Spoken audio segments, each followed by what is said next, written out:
participer. Alors, les maires peuvent participer. C'est déjà quelque chose. Non seulement la ville, mais le département. Donc il faut être pragmatique. En tout cas, nous, au niveau du Nord, alors, pour qu'on puisse vous accompagner financièrement, je l'ai toujours dit, même vous me le bouquez accompagner, je n'ai pas de disponible appel, rubrique participation. Il faut vraiment les mener accompagner. Cette rubrique-là est parce que vous nous inscrirez à mon disponibilité du sol. Le budget des communes. Connaître chose.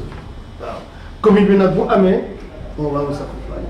De toute façon, nous au niveau de la commune de Rufisque Nord, on accompagne toute activité. Donc s'il y a une possibilité, on vous accompagne.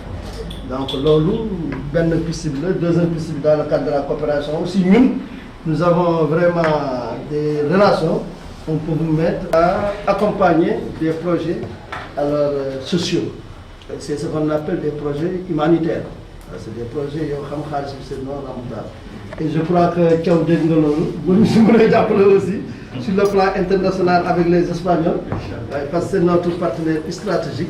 Alors par beneen bi mooy projet bu ñu am aussi au niveau local on introduit la RSE. Attention. Donc aussi ces RSE-là c'est pour les femmes intégrer là-dessus. Donc non rek nga mën a am mais booy xaar ressource propre doo am dara mais quelqu'un bu ñëw bëgg la 10 bi c'est pour la RSE. Léegi c'est comme ça booy nekk si ñun si nekk bu ñu jël tàkk il ne faut jamais faire des choses avant mais toujours dire la vérité rien que la vérité. On va vous accompagner.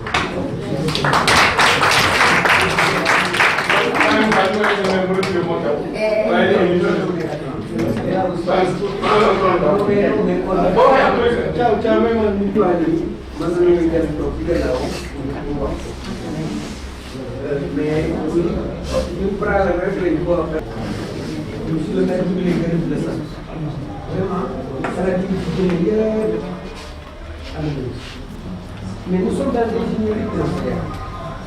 Nous sommes dans l'ingénierie. Si am nañu ñoo xam ne dañuy fekk bu ñu waxee bu pare si kii bi ñu am lu ñuy def. dañuy accompagner pour loyer parce que après nous sommes des et puis stade bi ñu tuddee problème bay laa si sa gis boo gisee ko am na ko baax wala sa mbokk bu baax kon li ñuy def defuñu ko ñëpp lañ koy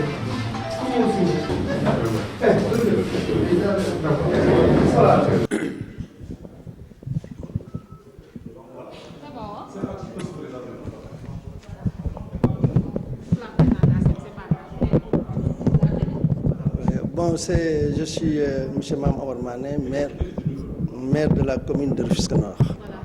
Monsieur le maire, aujourd'hui, l'ADPI a installé l'antenne communale de Rufisque Nord. Donc, c'est une association qui a besoin d'être soutenue financièrement, matériellement, mais également moralement. Votre participation par rapport à cette association qui soutient les enfants inadaptés. Merci, je vous remercie a priori de m'avoir donné vraiment cette opportunité pour partager avec vous quelques éléments liés à l'installation de l'antenne de Rufisque Nord de cette association, alors dénommée ADPI. Alors, je vais commencer tout d'abord vraiment à remercier M. Samb, qui est le principal initiateur. Alors, M. Samb, je l'ai connu.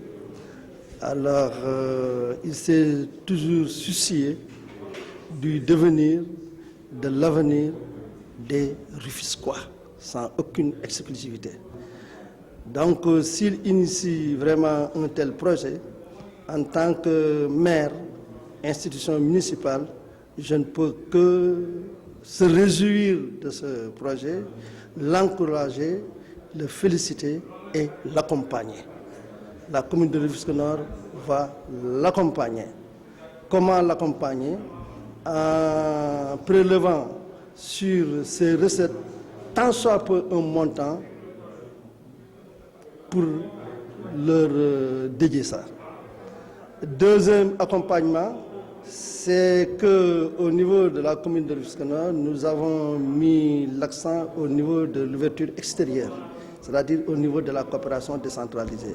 À ce niveau aussi, on va vraiment leur trouver des partenaires prêts à les accompagner avec des fonds non remboursables. Parce qu'au niveau national, international, il y a des fonds qui sont non remboursables et dédiés exclusivement à ces projets humanitaires.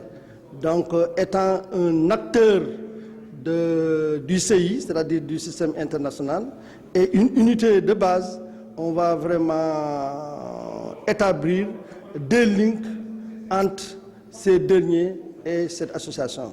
En tout cas, je le rassure, j'ai pris l'engagement de l'accompagner franchement pour l'intérêt général. Monsieur le maire, ci wolof nga wax ñu nga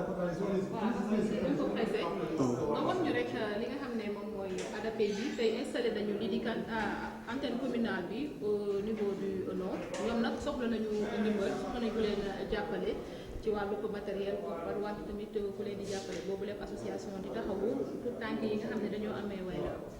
waaw li ma wax ci nasaraan moom laay waxaat léegi ci wolof damay jëkkee vraiment di leen sant ci interview bi ngeen jox ma parce que dina ma permettre ma wax li ma bëgg a wax ci installation vraiment antenne de Rufisque Nord de l'ADAPEJ.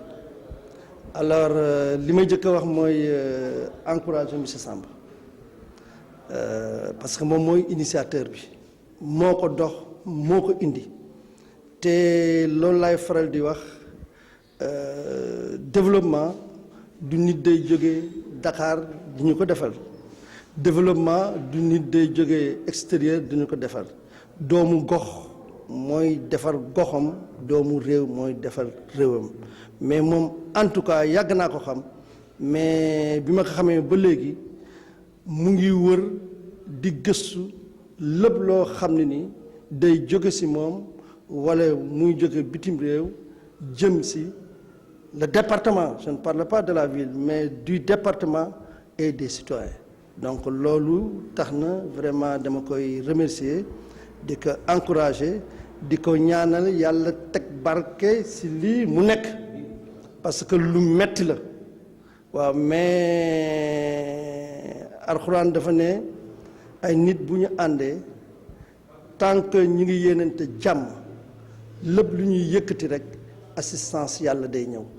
donc projet bii nga xam ne yaa ko initié yàlla na ci yàlla def barke sa ñun aussi dinañ la ci jàppale naka lañ la ci jàppale mooy ñun budget la ñu yore wax naa ko léegi ci salle bi budget prévision la mun nga ne janvier ba décembre dinaa am fukki dërëm décembre jot nga am dërëm waaw mais malgré que c'est une prévision ñun am na rubrique bu ñuy wax participation rubrique boobu képp ku jóg am initiative pour def activité de développement c'est une obligation ñu compati jox la donc foofu laa ne lépp lu ma mënti am dinaa ci coppati jox ko ko wax naa ko nag pour loolu mën a am fokk mu am récépissé am numéro de compte parce que xaalisu askan bi maire yi du ko denc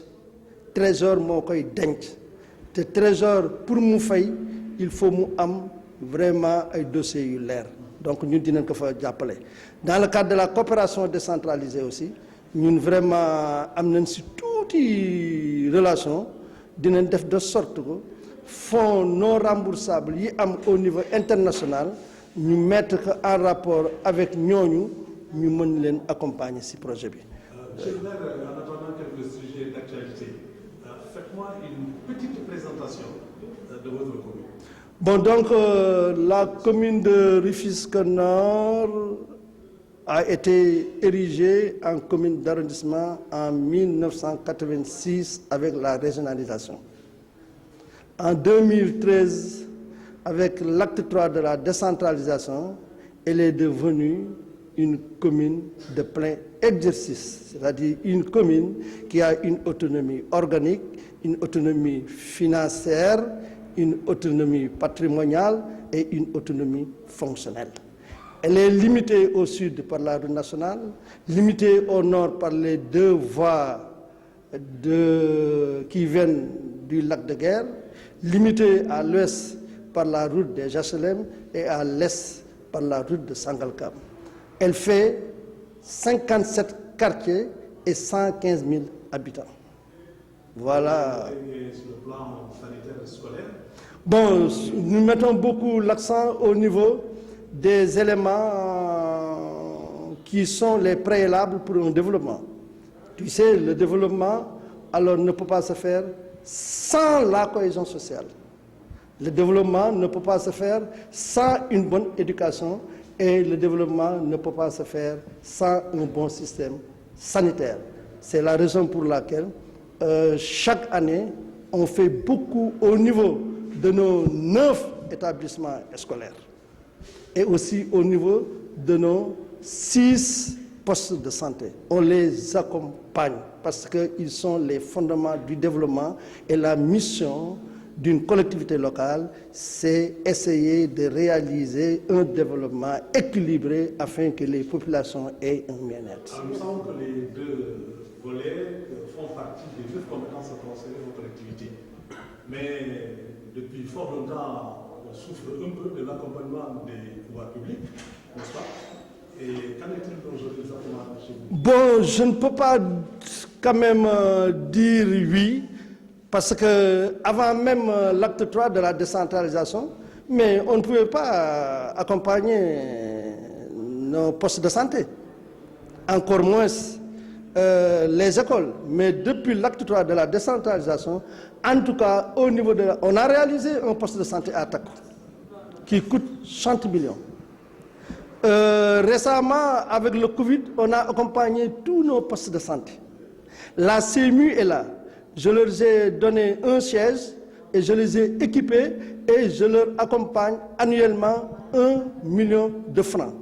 Donc c'est valable aussi pour les écoles, c'est valable aussi pour les femmes. Parce qu'au niveau de la commune de Rufisque Nord, mon cher, on est très organisé. Parce que le développement ne peut pas se faire sans une organisation. C'est la raison pour laquelle on a organisé les femmes. Le réseau des femmes du Nord est composé de 250 groupements.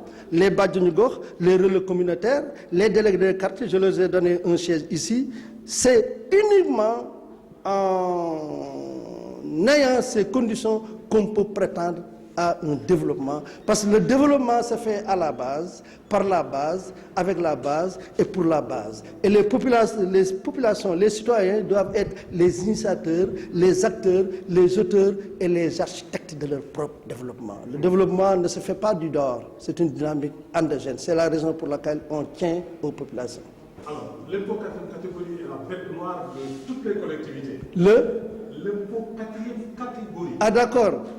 La bête noire de toutes les collectivités. Oui. Alors j'espère qu'ici qu'on... Bon, moi je suis un maire un peu particulier. Oui. Parce que mais quelqu'un qui n'a pas de quoi payer le petit déjeuner, il ne peut pas payer des impôts. Il faut mettre l'accent au niveau de la création de la richesse. Et avec l'article 236 du Code des collectivités locales, l'État nous a donné toutes les chances de créer de la valeur ajoutée, de la richesse. C'est la raison pour laquelle, au niveau de la commune de Rufisque Nord, on a mis en place une société par action simplifiée où la commune est l'unique actionnaire. Et maintenant, c'est cette société-là qui va élaborer, conceptualiser concevoir et programmer des projets économiques pour réaliser les projets sociaux. Alors, deux grands sujets. Il s'agit de la Covid-19. Alors, comment elle est gérée un peu dans votre commune et nous sommes en période d'inondation. Vous savez, aujourd'hui, le plan ORSEC est déclenché sur l'ensemble du territoire national. Je ne peux pas vous demander ici quel est l'état des lieux. Bon, là aussi, je l'ai dit, le maire de la commune de Rufisque-Nord, avec son équipe, est particulier. Nous comptons sur notre propre force. Par rapport aux inondations, avant même les inondations, on a identifié tous les problèmes au niveau de la commune de Rufisque-Nord. C'est ainsi que nous avons mis en place une équipe avec des motopompes pour gérer ces inondations. De concert avec la Sococim, parce que la Sococim nous aide. Là, il faut le dire, la Sococim nous aide. L'UCG nous aide. Et la ville, parce que la ville a mis à notre disposition une tractopelle. C'est ainsi que, avant l'hivernage, nous avions fait des ouvertures de tranchées. Nous avons fait du remblayage. Nous avons fait du reprofilage pour faire face aux inondations. Mais malgré ça, alors Rufisque-Nord, compte tenu de sa géomorphologie, alors a une particularité, c'est-à-dire partout au niveau des 57 quartiers, il y a la nappe phréatique. Ça, c'est le premier problème. Le deuxième problème, l'autoroute est venue séparer Rufisque-Nord en deux. Mais pour préserver leur ouvrage, ils ont mis des buses. Ce qui fait que toutes les eaux de ruissellement qui viennent de l'extrême nord passent par ces buses-là et atterrissent au niveau de la commune de Rufisque-Nord. Tant qu'il n'y a pas de canalisation connectée au niveau de ces exutoires-là, pour le verser au niveau du bassin versant, on aura toujours des problèmes.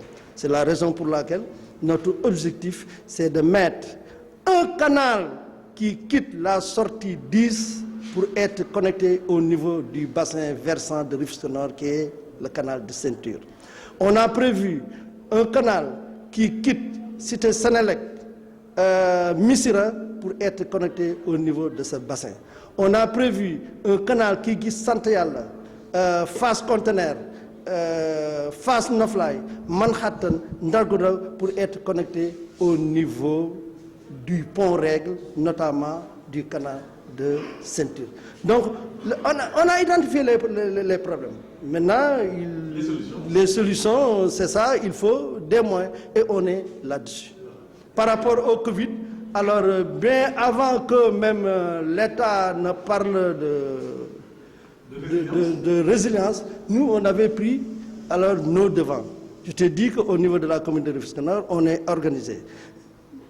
J'avais demandé à l'association des imams, parce que les imams sont organisés en association, que avant tout, ne nous ñaanal ba pare. Parce qu'il ne faut pas perdre vie de cet aspect. Je l'ai toujours dit, doyen, dañu ne mujj jamono, il y a 12 000 balaa yuy wàcc ci àdduna chaque année. Li ko mën a dindi rek mooy ñaan ak jikko. On l'a compris. Moi, quand la Covid est arrivée, j'ai dit aux imams de faire des prières pour la commune de Rufisque-Nord, pour Rufisque, pour le Sénégal et pour tout le monde. Et après maintenant, scientifiquement, alors on a pris des mesures, accompagner les postes de santé à leurs barrières, c'est ça, et mettre en place un comité restreint de vigilance, de communication, qui est en parfaite relation avec Dr Thiam, le chef du district, et le préfet et le commissariat. Alors maintenant, de l'appui de l'État central, comment vous avez un peu appuyé les populations? Ah si, on a, comme d'habitude, notre mission c'est d'appuyer les populations. C'est de ce que l'État a donné est insuffisant. Mais il faut s'en réjouir. L'État l'a fait pour nous, ils nous ont donné 6 000 et quelques kits. C'est insignifiant par rapport aux 115 000 habitants. Mais nous, au niveau de la commune de Rufisque Nord, à partir de notre budget, le reste des populations, on les a accompagnés. Voilà. Est-ce qu'il y a une question qui vous paraît importante pour le message important, ou vous voulez délivrer, ou une question que certainement vous voulez me reposer? C'est le développement est une ouverture du cœur. Le développement est un don de soi que tu fais au profit de l'autre. Si tu es méchant, tu ne peux pas prétendre à un développement. Si tu es jaloux, tu ne peux pas prétendre à un développement. Donc, unissons-nous pour ensemble réaliser un développement équilibré au profit de l'intérêt général. Merci. Je vous remercie, monsieur le maire. Merci beaucoup, monsieur le maire. Merci. Vous avez été... Ok,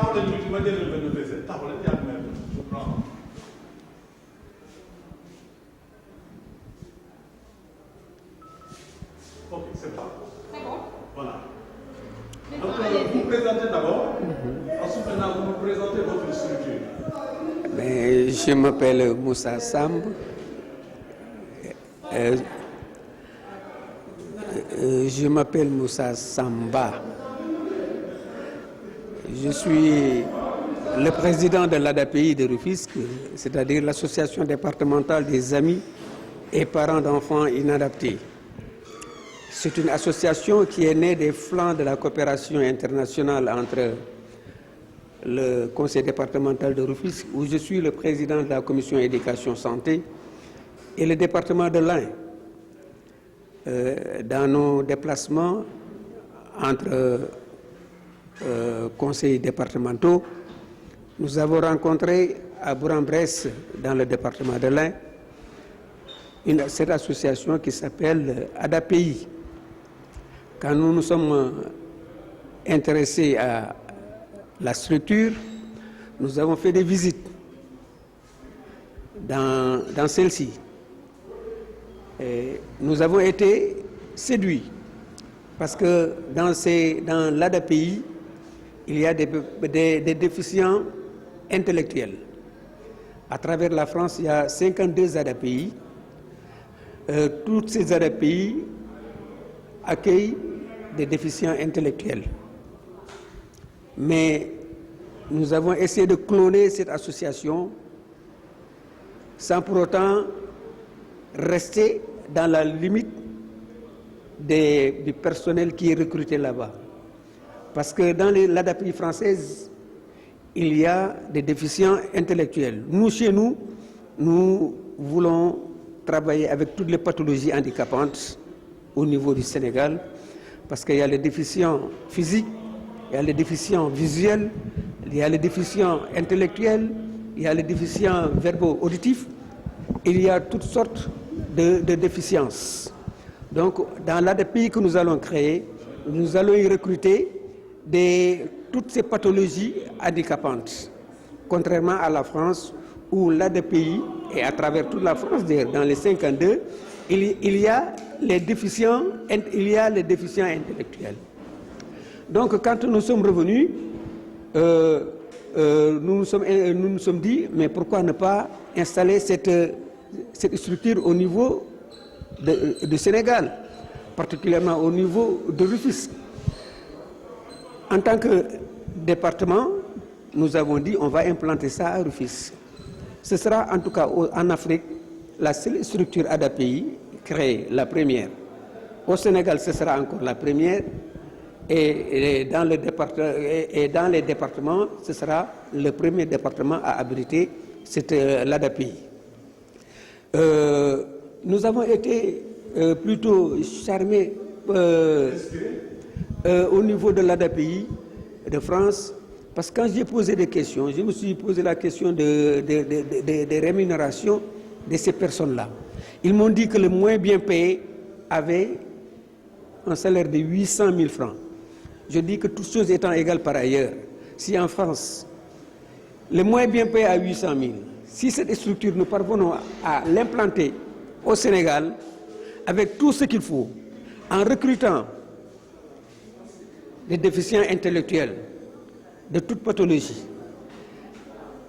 des déficients, si nous recrutons des déficients de toute pathologie, si nous les éduquons, si nous les formons et les insérons professionnellement dans une structure qui s'appelait ESAT, c'est-à-dire un établissement et service d'aide par le travail, c'est ce qu'il y a là-bas, eh bien, que ces gens-là parviennent à se former, à être insérés et pourquoi pas rémunérés ou s'autonomiser, bien, on aura fait quelque chose dans le cadre de l'employabilité des personnes vivant avec un handicap. C'est ce qui nous a gonflé. Et à notre retour au Sénégal, nous avons créé cette association, c'était le 19 décembre 2018. Et depuis cette date, nous déroulons. Nous avons donné une carte d'identité à cette association. Nous lui avons trouvé un récépissé, un compte bancaire. Nous lui avons trouvé des structures. Nous avons un comité directeur, nous avons un bureau. Et nous sommes en train actuellement d'installer des antennes. Les antennes, c'est l'ADAPI central qui descend au niveau des communes. Vous savez qu'au niveau du département de Rufisque, il y a 12 communes. Dans chaque commune, nous allons installer une antenne. L'antenne communale ADAPI sera le répondant de l'antenne départementale que je dirige actuellement. Donc voilà, schématiquement, ce que nous sommes en train de faire, c'est en tout cas impliquer tout le monde. Nous allons rayonner à travers tous les départements. Nous avons installé 3 départements à ce jour.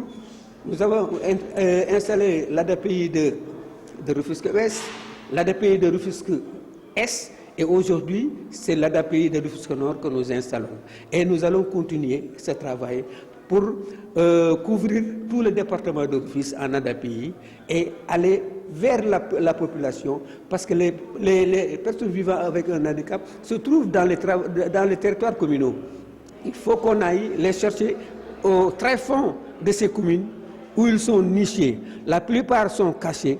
Les autres, leurs parents n'ont pas de moyens. Nous voulons les sortir de ce trou, les montrer, en faisant un travail dans ces antennes de détection, de sensibilisation, d'éducation et de formation. Président, si vous aviez à tirer un bilan à mi-parcours de ces installations des antennes communales, ce serait lequel? Mais un bilan quasi satisfaisant, dans la mesure où, à chaque fois que nous installons une antenne ADAPI, c'est un engouement total.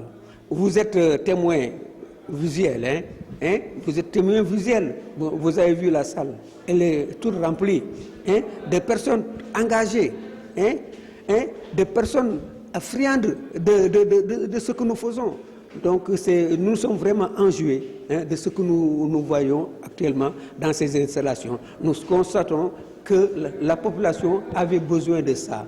C'est une innovation, mais c'est une innovation qui rentre droit dans le cœur des populations. Vous êtes pionnier, entendez-vous faire une vulgarisation dans les autres régions? Mais c'est ce que nous voulons faire.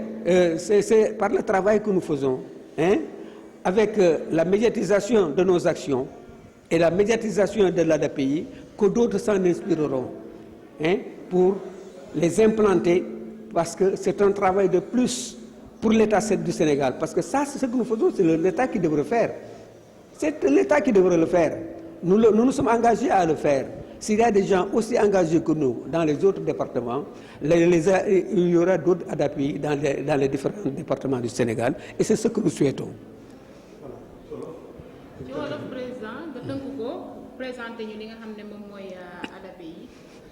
Merci beaucoup madame. ADAPI association la boo xamee ne bi ñun ñoo ko créé mu ngi juddoo nag ci suñu coopération ak le département de l'Ain en France, c'est-à-dire le conseil départemental de Rufisque bi nga xamee ne Souleymane Ndoye moo ko dirigé ak waa département de l'Ain.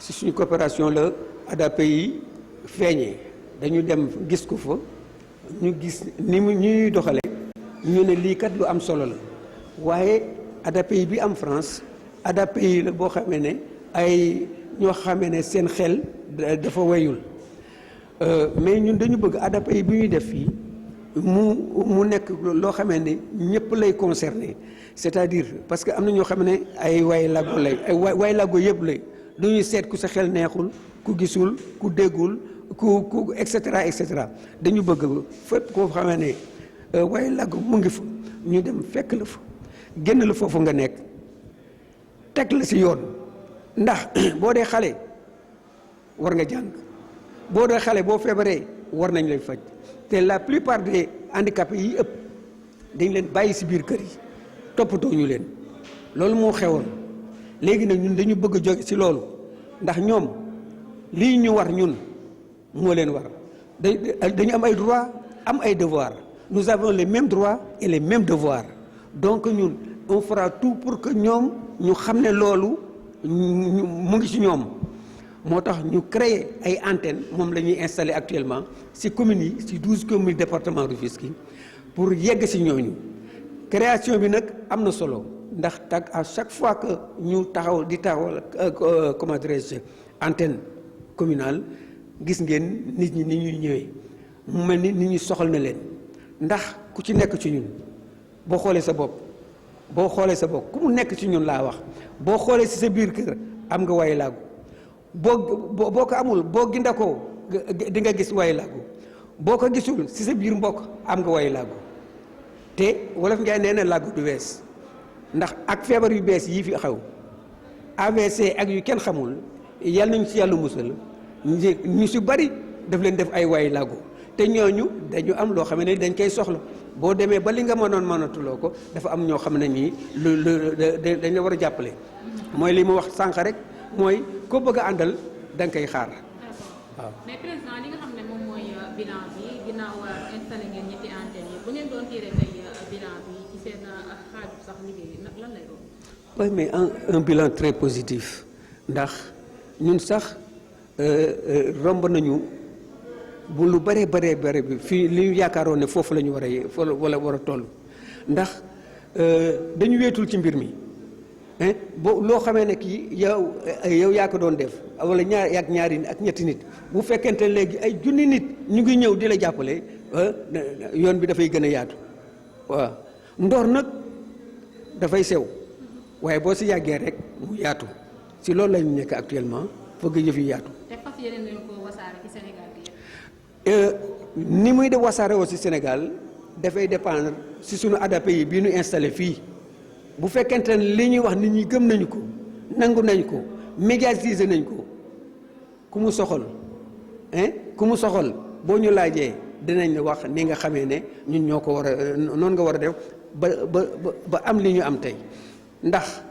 li ñuy liggéey nii état bi moo koy liggéey moo ko waroon a liggéeyu état bi la ñuy liggéey waaye itam état bi fàttewuñu ndax président de la république bi ñu jógee ne dañuy créer association bi bind nañu lettre ànd nag ñun il est en phase avec nous nee na dinañu accompagner dinañu boole ak ses ministres compétents te li ñuy def fii warte nga yëpp nga ci jaayam autorité politique autorité religieuse autorité administrative toutes les institutions ñu ngi ñuy jàppale te dans le cadre de nos actions barke démb rek la ñuy daje ak waa ANSD loi DER war nañoo daje ak ñoom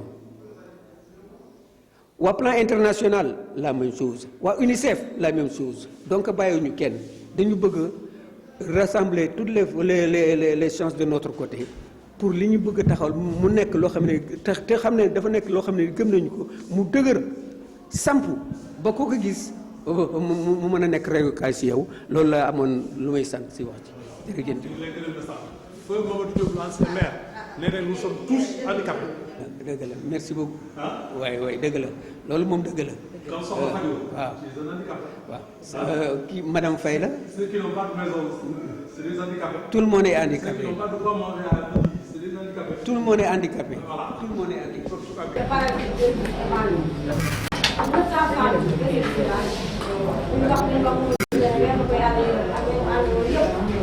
bàyyi handicapé liggéey am solo léegi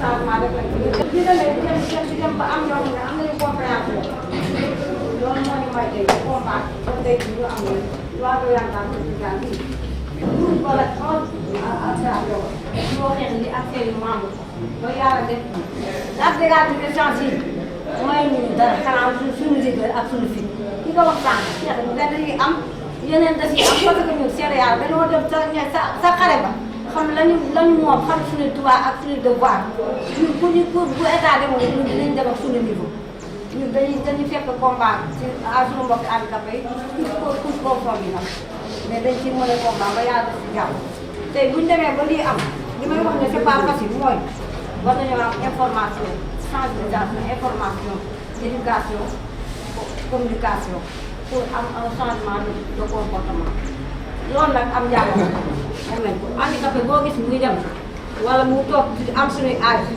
wala mu nekk si mbedd mi ngeen baal ma ci wax ji am na formation c'est que nag boo amee formation te amoo moyen da nga delluwaat te la nga bañoon loolu moo fi ne mais 98% su nekk am nga formation ñaareel bu may wax de bu may prêter attention ci sama mbokk yi handicapé amul âge loolu ngeen sóoraale handicapé amul âge ku mën a dimbali xale mën a dimbali mag ba troisième âge loolu ngeen si gëstu ko si kayit yi en tant que doyen maa leen ñaareel ba yéen sama xalaat action sociale ngeen waroon a jëkk a def mooy suñu premier partenaire département bi ndax moom suñu ministère bi tuddee foofu bu ngeen demoon lu mu gàtt gàtt di ngeen fa am dara parce que nag ñun sànq moo tax ñu génn bi action sociale demee ñu génn ñu fi ba léegi fu mu ne dañuy yëngu mais ñun foofu lañu amul seen bi ñetteel ba mooy li ma ciy doon mooy ñun li ñu war a def mooy porte à porte li ñuy wax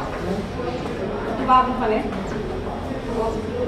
boo defee dara te bokk ma si kon man loolu taxul ma nga def ñun ñi nga xam ne muy góor di jigéen ak ku mën a doon ak nag li nga ku xam li leen di sàmm sàmmaale dina xam ni koy nekk benn ñaareel ba li may waxaat mooy gis nañ ko ñu leen ko ñaan man mii association bu association dine si tëgee ci ngeen di def tudde handicapé mooy handicapé tant que handicapé na si handicapé asalaamaaleykum wa rahmatulah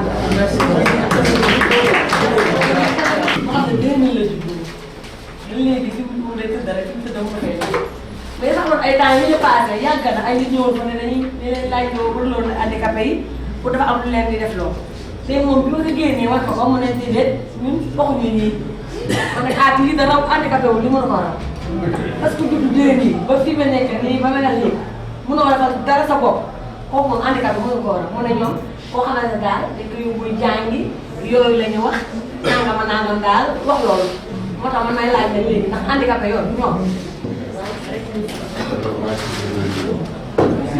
waaw am na nombre d'élèves yi moom moo am niveau de dans une chambre moom la base ko ciblé dañ ne ñuy def kii dafa ne on a y a 160 élèves au niveau 112 élèves boo leen di ñi nga xam ne nekk à l'école publique ñi nga xam ne nekk à l'école publique xëy na ñoom seen ADPI vraiment j'ai vu nekk si bien installé si initiative bu yàlla si yàlla def jàmm c'est juste pour savoir le conseil départemental moom mooy président département kii bi comité d'éducation est-ce que vous faites un élu nekk le président wala est-ce qu'ils ont aussi un mandat par rapport à ce kii par rapport à seen